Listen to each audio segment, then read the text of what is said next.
Assalamualaikum warahmatullahi wabarakatuh. Saya Nia Astarini akan mempresentasikan tentang evaluasi keunggulan lokal lobster dari Lombok untuk dunia. Apa itu lobster? Lobster adalah salah satu komunitas perikanan yang bernilai jual tinggi karena tingginya permintaan pasar untuk wilayah Asia, Eropa, dan Amerika. Lobster diperoleh dari hasil penangkapan, namun berjalannya waktu sulitnya memperoleh lobster ukuran konsumsi 3 cm ke atas di alam lepas, maka sejak tahun 2000-an lobster mulai dibudidayakan dengan cara pembesaran dari bibit lobster yang diperoleh dari alam dengan ukuran kurang lebih 10 cm dengan masa budidaya selama 18-20 bulan. Selanjutnya yaitu pola sebening lobster. Pola ini terdiri dari dua. Yang pertama non-stick population, di mana pola kelimpahan BBL rendah dengan area sangat luas. Yang kedua sumber rekturan lobster dewasa. Yang ketiga tinggi sintasan. Yang kedua itu stick population, di mana population ini terdiri dari 3. Yang pertama, pola kelimpahan BBL tinggi dalam area tertentu. Yang kedua, tidak ada koleksi kuat antara jumlah dewasa dan BBL karena menimpahnya tinggi, otomatis kenaikannya akan menimpah juga. Yang kedua, tingkat sintasan. Selanjutnya yaitu faktor penentuan peluang sukses investasi dan bisnis budidaya lobster di Indonesia. Yang pertama, intake. Yang kedua, efisiensi produksi. Yang ketiga, pasar. Yang keempat, dinamika politik atau ekonomi dan kebijakan pemerintah.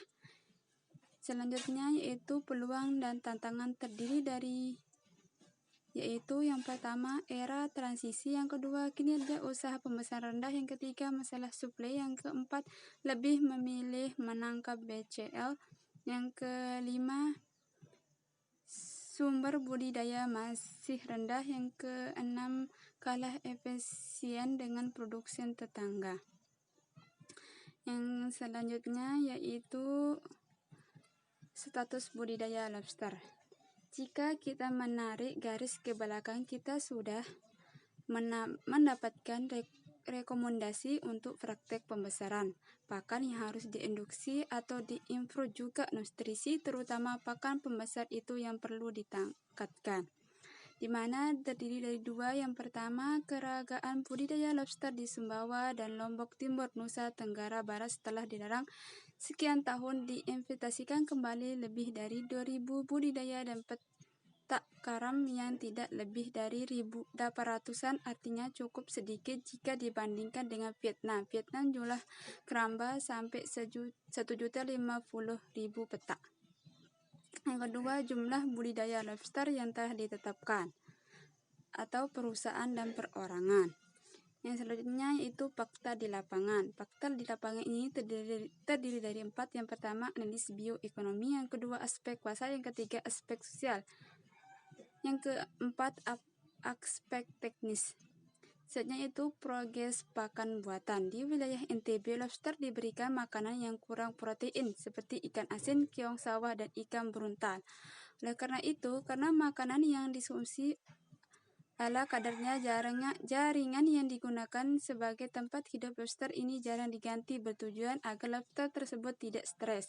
Berbeda dengan Vietnam, di sana makanan lobster beragam seperti moluska, crustacea, dan ikan. Selanjutnya yaitu penyakit pada lobster budidaya. Yang pertama, red body disease, yaitu penyakit tubuh merah. Yang kedua, mycelitis, penyakit susu. Yang ketiga, black gill disease, penyakit insang hitam. Yang keempat, big head syndrome, sindrom kepala besar. Yang kelima, shortest head syndrome atau sindrom kepala sprite. Sekian dari kami. Mohon maaf bila ada kekurangannya. Wabillahi taufiq wal hidayah. Wassalamualaikum warahmatullahi wabarakatuh.